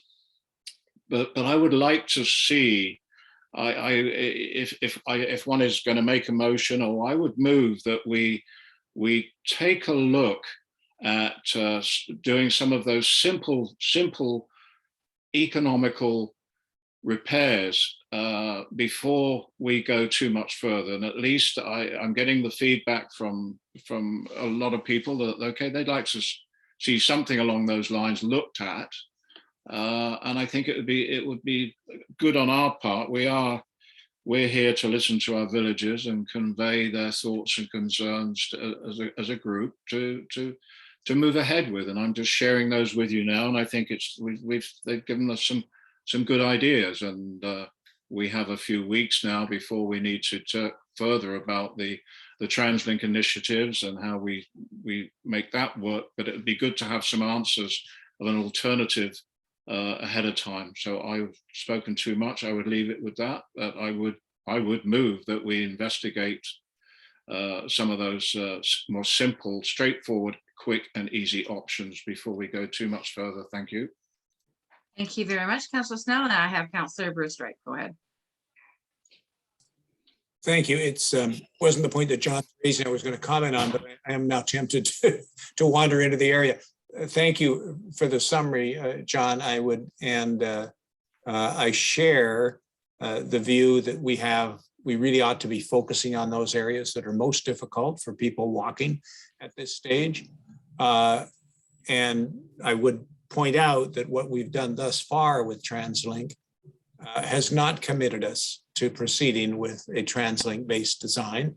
However, I would be surprised if TransLink was as flexible as we might like them to be if we're going to put in pathways that are economic, practical for use, don't cause undue difficulty with people in terms of their particular connections to the road. Because when I go along there are some driveways that are going to be significantly impacted if we went for a larger scale placement. I don't think, if we want to do what you're proposing, though, it seems to me we need to have someone qualified have a look at it. I mean, we're talking about having an engineer tell us, here's the sort of thing you could do within this kind of scale. It may be TransLink is willing to help us with that, but personally, I would be surprised. I don't think TransLink is going to assist us in a design that doesn't meet their standard, but I don't know because we haven't heard from them yet. So I guess I'm asking for some clarification. I mean, I think most of us are in favor of looking for something at a relatively modest scale, if that will do the job for us. But I'm not sure how in a few weeks, like if you seem to be suggesting we're going to do something before TransLink appears in a few weeks in front of us. Well, I don't see how that can be done. I mean, I'm not qualified to make that kind of judgment. I've looked carefully at the roads themselves.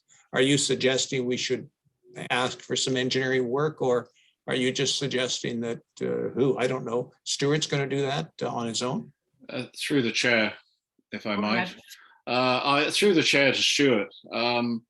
I think most pedestrians that walk up and down there on a daily basis would be able to point out themselves which areas would appear to be feasible and which are not. So I would think that our own works have the ability to walk walk the path and say, yes, this part could be doable or it could not be doable. We're not looking about a huge distance. Certainly, I would think we works could walk it and come up with a bit of an idea and say, yes, it is feasible, and what they would need to take it to the next stage. Thank you. Thank you very much, Councillor Snell. And I see no other.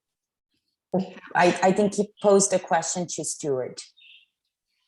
I apologize. Did you pose that question to Stuart? Yes, that I apologize. Go ahead. That was Go ahead, through the Stuart. chair to Stuart. Yes, thank you. I lowered your hand there instead. Go ahead, Stuart. Thank you, Your Worship.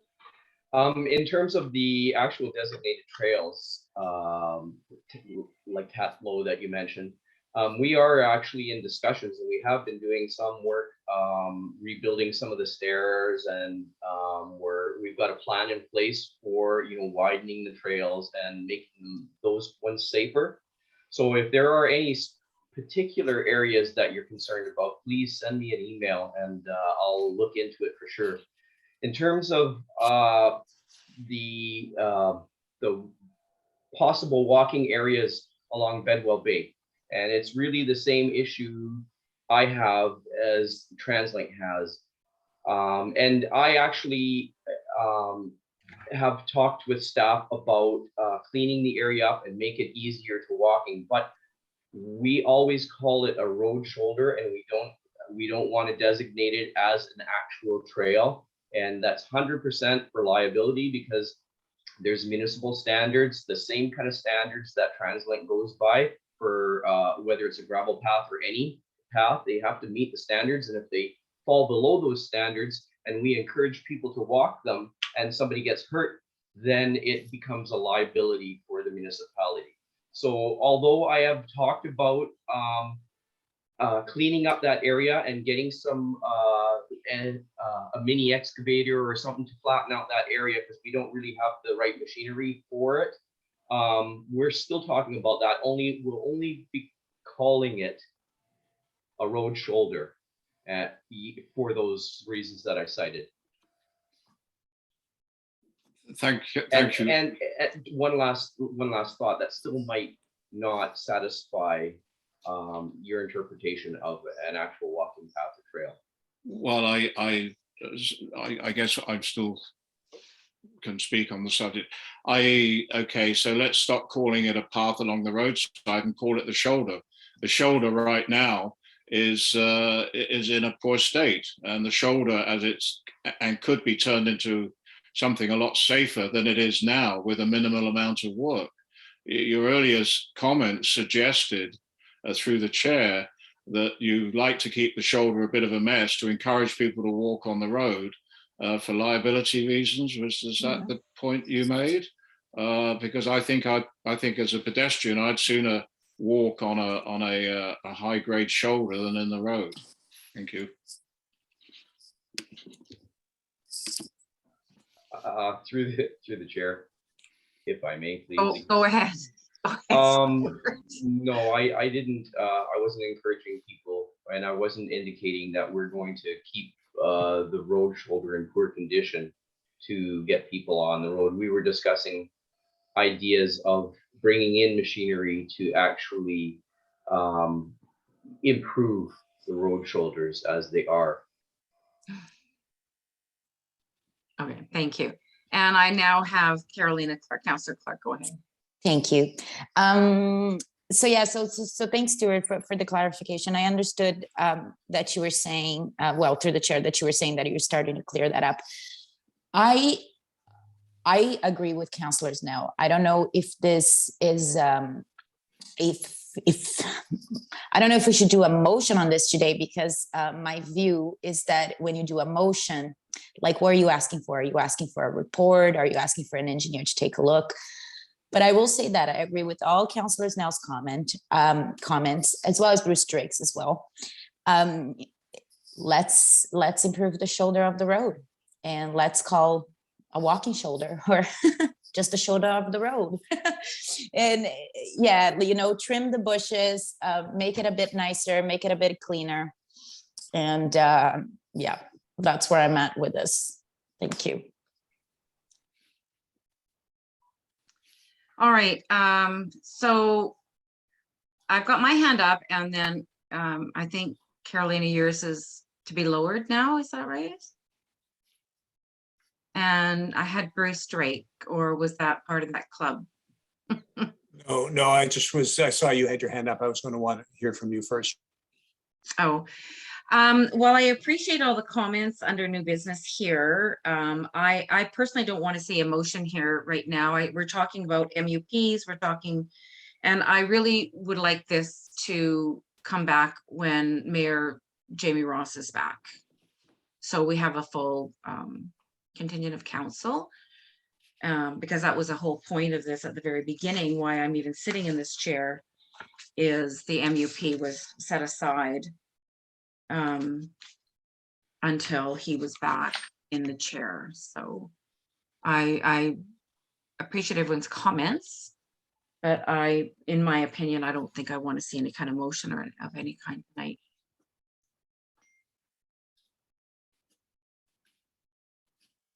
And I have Councilor Drake, go ahead. Sorry, I'm going to take my hand down. Go ahead, Councilor Drake. Thank you. Yeah, this seems to be a night where we're specializing in technicalities. So I appreciate the comment made by Acting Mayor Wilder.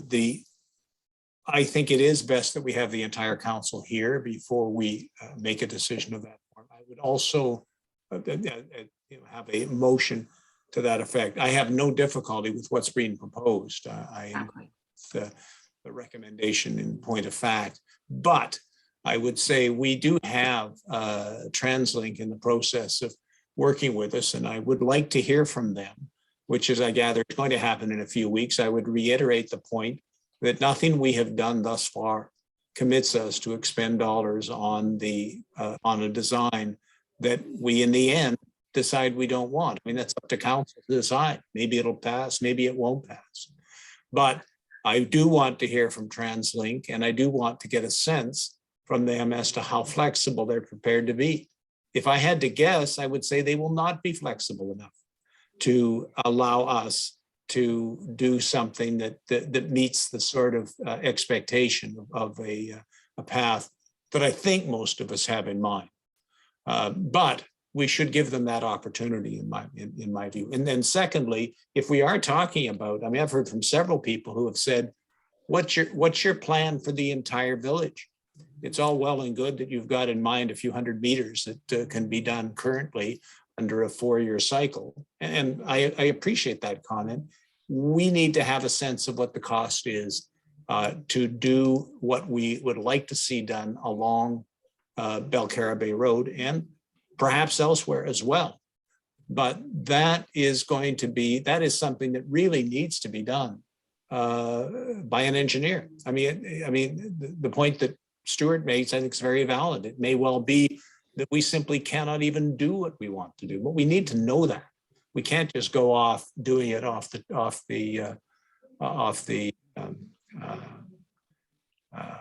a brief walk along the road to have a look at it. We need to know from an engineer. I'm not in favor of spending dollars we don't have to produce something of a scale we don't need. And I think most of council is in agreement on that. And I've certainly heard from enough residents to know that a number feel that way. But at the same time, I'd like to know we're working with real figures. So I'd like to know from an engineer, ballpark terms, what can we do with the sort of money we were anticipating setting aside as something to go into a grant program. If we can do something that's better and of a better scale, given the fact that it's much less expensive, I'm certainly open to that. But I do think we owe TransLink the opportunity to come on and respond to the questions we've had, a number of which I think cover this very point. Thank you.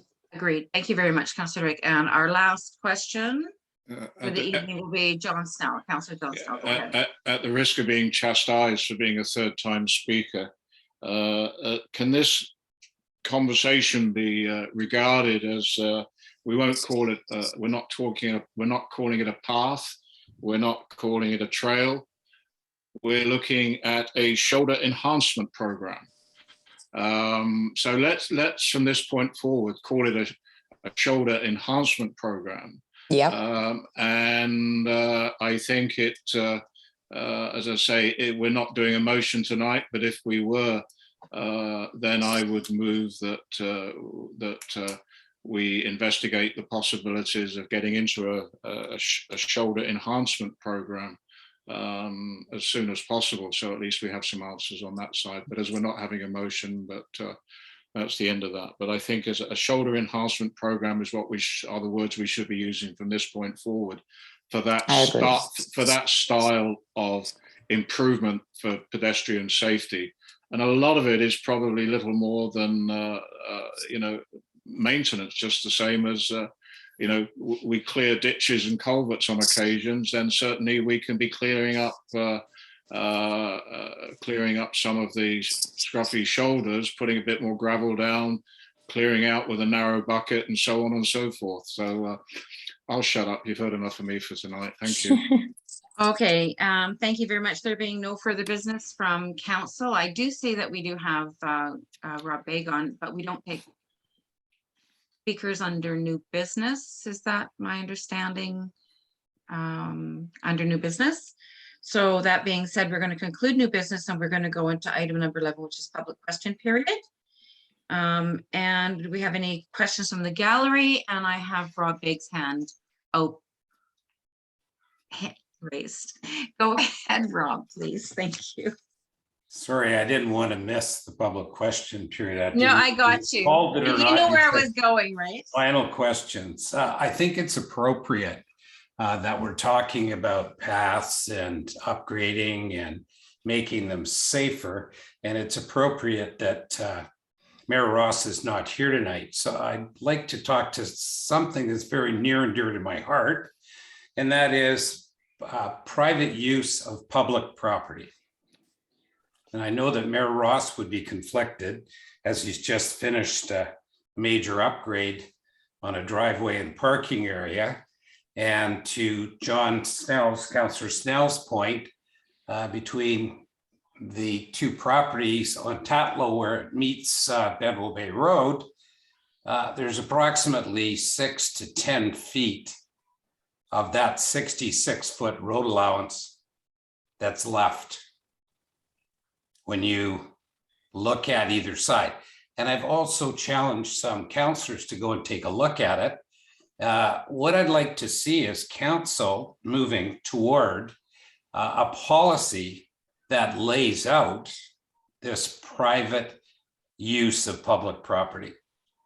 I know that we have exactly that to do with all of the docks in Bedwell Bay as well as the group docks. It's private use of village property. However, all of the other private use instances have not been addressed. And I would like to see council I challenge council to come up with a policy and a process that's very clear on those sorts of things. Now, if anybody's got any questions, because I have spoken to some councillors that seem to be confused on what private use of private use of public property, too many P's, actually is. I think there's many instances where people share the use of roads, but there are also many, many uses where people have exclusive use. I know we've all talked about a driveway out on Bedwell Bay Road on the way to Turtlehead. A good example is the top of Tatlow. So I think definitively it would be nice for council to come up with a policy and a charge possibly that would be in line with the group wharf charges, which is very easy to work out on a square footage basis. So if anybody's got any questions, I'm happy through the chair to field them. And if you'd like any clarification on where you might see some of this private use, I'm happy to go and tour you with it. I appreciate your comments. Thank you very much, Rob. Big. And I have Deborah struck or Peter struck. It just says Deborah, so I'm not sure. Deborah, can you please put your full name on your, is it Deborah? Yes, it's I'll Deborah. change, I'll change that. I'll change that for you if it's you. We have to have full names, sorry. Okay, sorry. Problem with not going on Zoom and then a week later on a different format, then it just has my first name. So Deborah. Just a moment, please. Just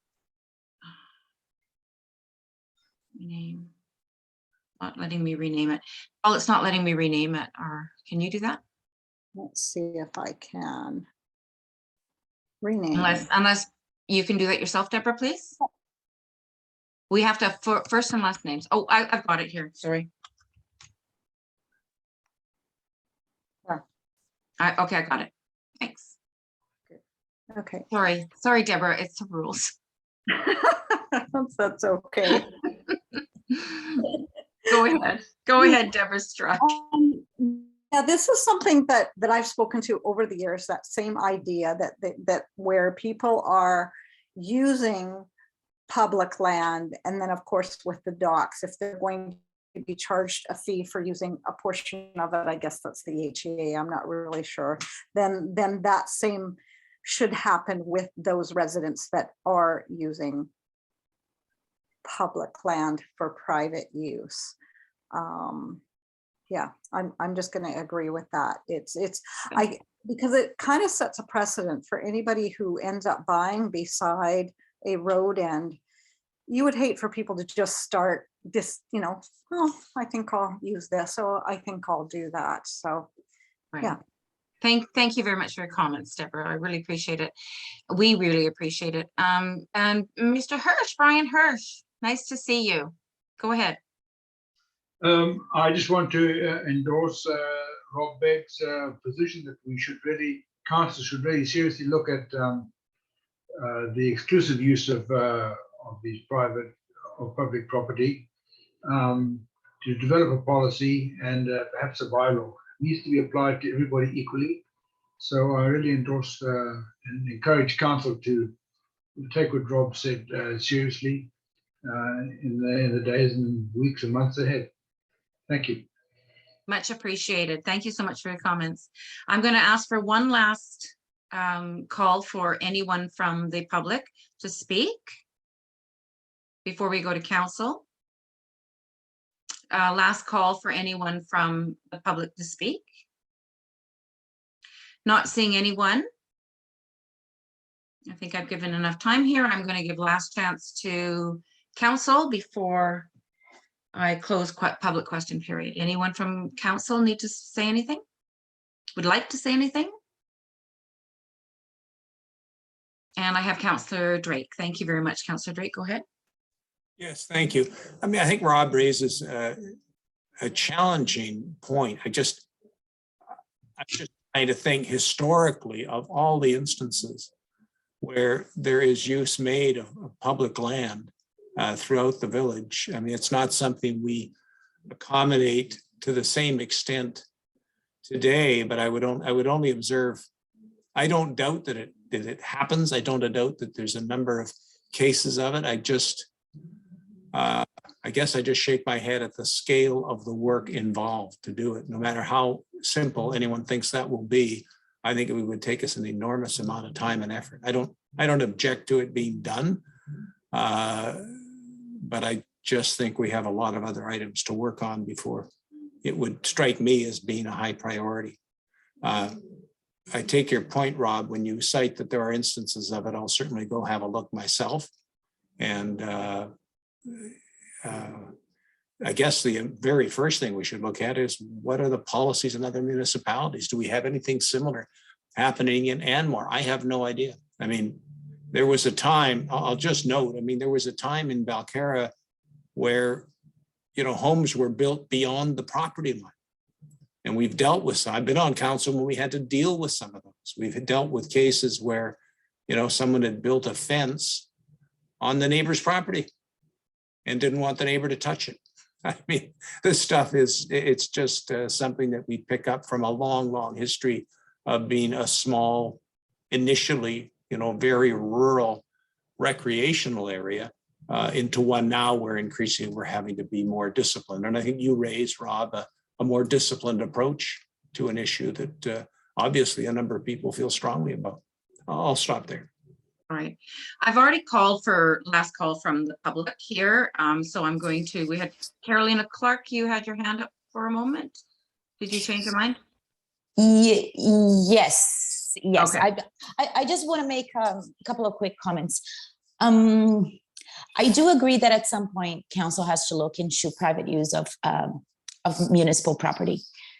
The problem with that is that, in order to accomplish something like that, you would have to survey a whole pile of things.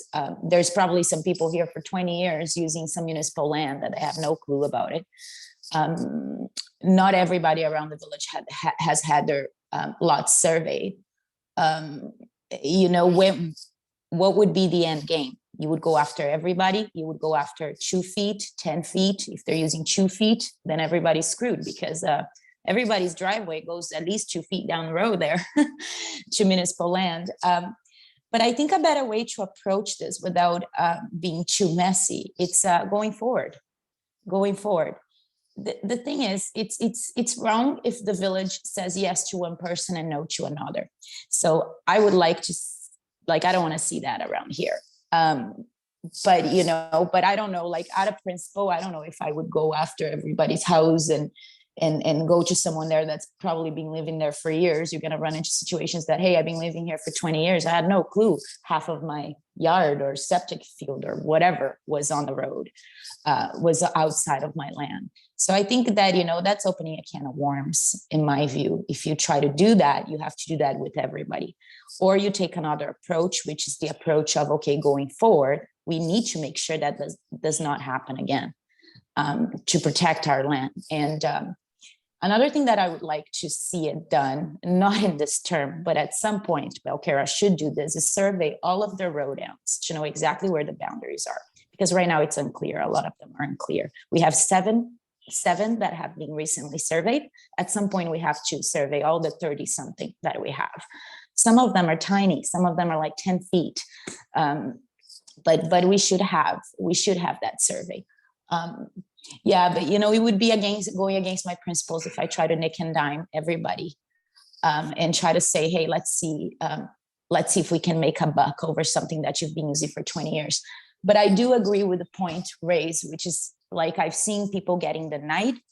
I've known residents that have been denied by the village to use their driveway on village property, and I've seen residents that have not. I can't explain that. So, I do think that that's something worthy the discussion and something that needs to be addressed at some point. Thank you. Through the chair, could I just respond to that? What I'm requesting, if you go back and watch the video, okay? And to your point, I agree. All right, you're not going to go after people that are using a portion of a road, a driveway. They don't have exclusive use of that. Anybody can drive on that. But there are some blatant examples in this village that are private use. They go directly to somebody's garage, parking area, and there's just been a major upgrade done by our mayor on village property and constructed a 6-foot retaining wall. I'm going to actually stop. Sorry, I'm sorry. I'm going to mute you right there. I can't have you speak directly that way. I'm sorry. It's just inappropriate. And my apologies for that. If there's a problem that you have in that regard, I would ask that you put it in writing directly to the village. I'm sorry. In public, I can't have you speak negatively like that. Sorry. I'm sorry. I don't know what the deal is. So we know what you said already. And wow. Yeah, okay. wow is okay. Wow is okay. I'll retract if that's the case and I'm out of order at this point.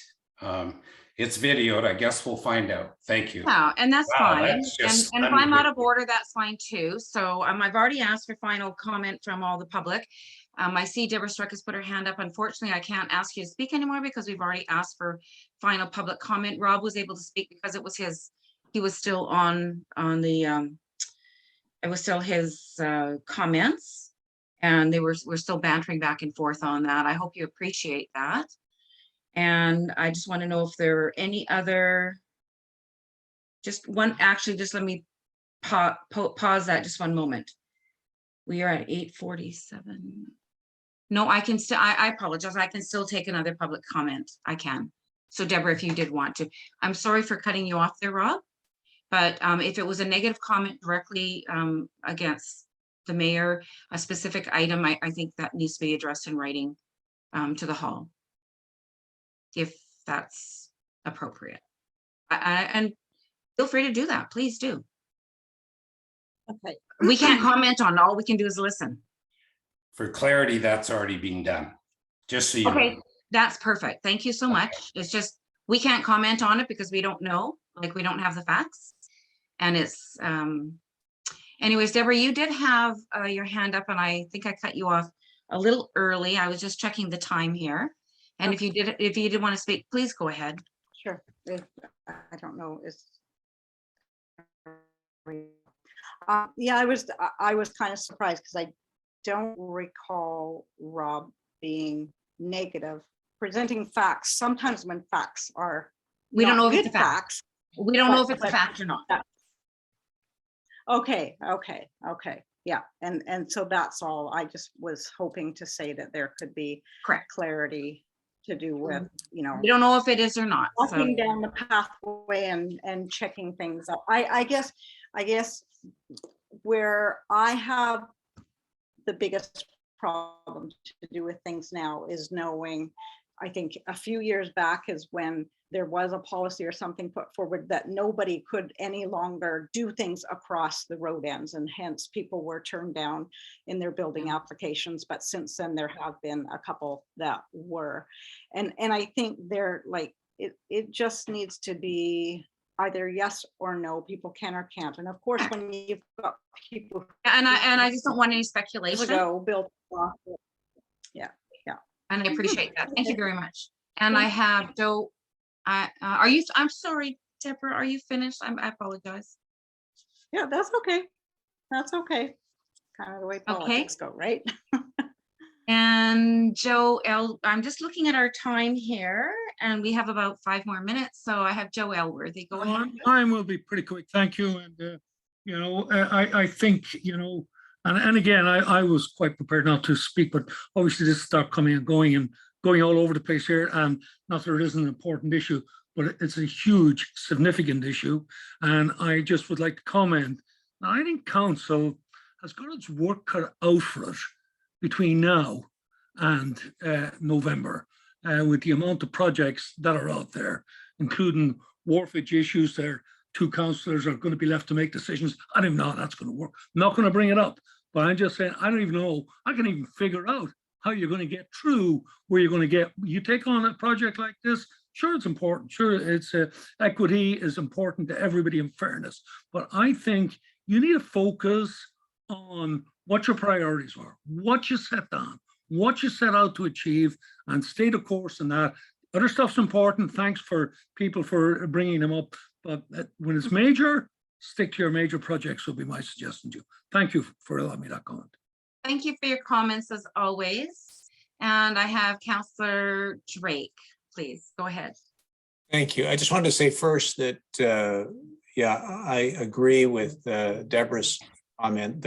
And there had been a decision some years ago on council's behalf that road allowances be retained in their natural state, except where there was hardship involved. And we did turn down some requests to make use of portions of road allowance following that discussion. And we subsequently, in some cases, did agree with property owners that they did face unique hardship, and we did accommodate them. So these things, while they may seem at first glance to be straightforward and simple. They very seldom are. And people can disagree, you know, for honest reasons as to whether a particular step is reasonable or otherwise. And secondly, I'd like to say that I think Joe is absolutely correct. We have more than enough on our plate without wading into this. I think there may be some steps that could be taken subsequently, but first, this really has to make it as a priority for this council or a future council. And it would be very interesting to know how other municipalities have dealt with this. You know, I mean, you can deal with instances when there's major renovations, you can deal with them when ownership changes. And that over a long period of time may deal with the points that have been raised. But I just see it as an enormous amount of work. Thank you. Thank you very much, Councillor Drake. All right, so at this time, I see no further hands from either the public gallery or from council. I'm going to ask for final call. Last call for further comments. None being said, I would ask for an adjournment, please, to the meeting. Can I have a mover to adjourn the meeting? And we have Councillor I'll second. and Councillor Clark has seconded. I call that the meeting's been adjourned at 9:07 p.m. Thank you everyone for coming out tonight and for putting up with me as your deputy mayor in place of Mayor Ross. And we wish for him to have a speedy recovery to his COVID illness, and hopefully he'll be back at the next council meeting. Thank you very much, everybody, for joining us. Thank you. Thank you. Thank you. Paula, Thank you. for Bye, everyone. video, and thank you, Connie, for stepping Bye, in. Stuart. Bye, everybody. Thank you. Right. Thank you. I'm leaving the meeting somehow. Good night, everybody. Night. Good night.